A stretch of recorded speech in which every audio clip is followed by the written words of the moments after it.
ایک نوجوان انجینئر تھا، شائننگ سٹوڈنٹ تھا. اس نے تعلیم حاصل کرنے کے بعد بیرون ملک میں جاب کے لیے اپلائی کیا تو اسے اچھی جاب مل گئی. چنانچہ ایک سافٹ ویئر کمپنی میں اس نے جاب کر لی. جب وہاں وہ جاب کر رہا تھا تو اسی کی کمپنی میں ایک اور انجینئر لڑکی بھی تھی جو کولیگ تھی، وہ بھی جاب کر رہی تھی. اب کام کے دوران چونکہ ان کو بہت ایک دوسرے کے ساتھ انٹریکٹ کرنا پڑتا تھا تو طبیعتیں ایک دوسرے کی طرف مائل ہوئی، آپس میں انوالو ہو گئے. یہ چاہتا تھا نوجوان کہ اگر اس حور پری سے میری شادی ہو جائے تو کیا بات ہے. جب اس نے پرپوز کیا تو اس لڑکی کے والدین بہت کٹر عیسائی تھے. انہوں نے پہلے تو انکار کر دیا کہ ہم کسی مسلمان سے اپنی بیٹی کی شادی نہیں کر سکتے. یہ نوجوان اس کی جدائی برداشت نہیں کر سکتا تھا. اس نے اس کو کہا کہ اپنے ماں باپ سے پوچھو جن شرائط پہ وہ شادی کر سکتے ہیں میں ان کو ماننے کے لیے تیار ہوں. ذرا غور کیجئے، اس کے ماں باپ نے 4 شرطیں لگائیں. پہلی شرط یہ کہ آج کے بعد تم وطن اپنے ملک میں واپس کبھی بھی نہیں جاؤ گے. اس نے تسلیم کر لیا.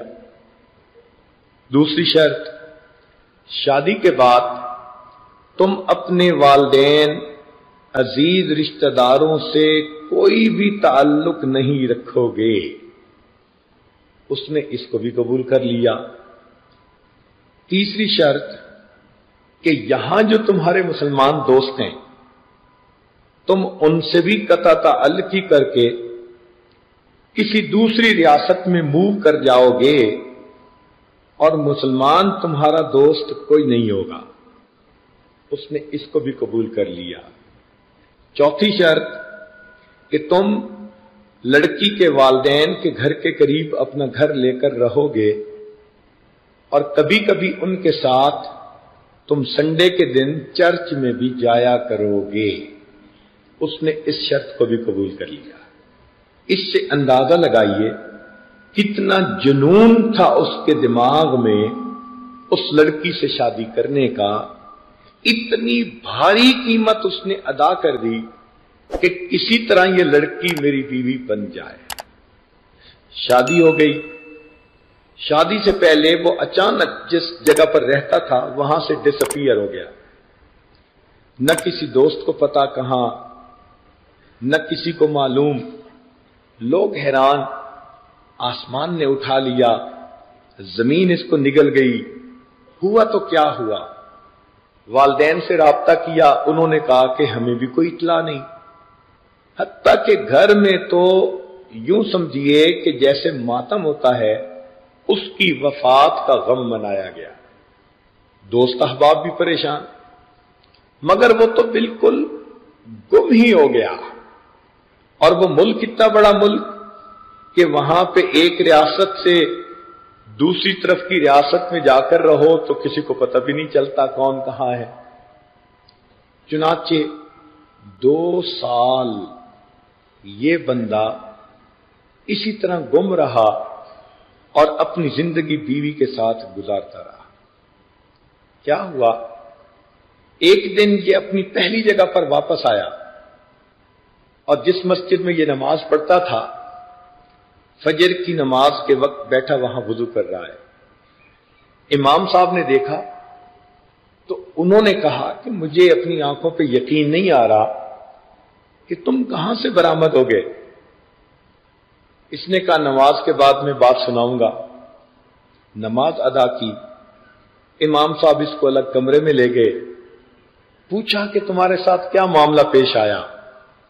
تب اس نوجوان نے بتایا کہ میں اس لڑکی کی محبت میں اس قدر پاگل ہو گیا تھا کہ میں نے ان کی یہ تمام شرائط مان لی اور میں اس کے ساتھ زندگی گزارنے لگا، نہ میں نماز پڑھتا تھا، نہ کوئی اور نیکی کا کام کرتا تھا۔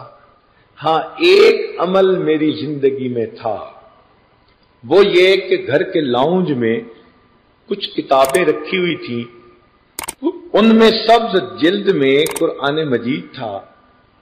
میں جب دفتر جاتا تو بھی نظر ڈالتا کہ یہ میرے اللہ کا کلام، واپس آتا تو بھی نظر ڈالتا، اور میں اپنے دل میں کہتا تو نفس کا غلام ہے، تو نفس کا بندہ ہے، تو نے اس لڑکی کی خاطر اپنا دین، اپنی دنیا، سب کچھ ہی قربان کر ڈالی۔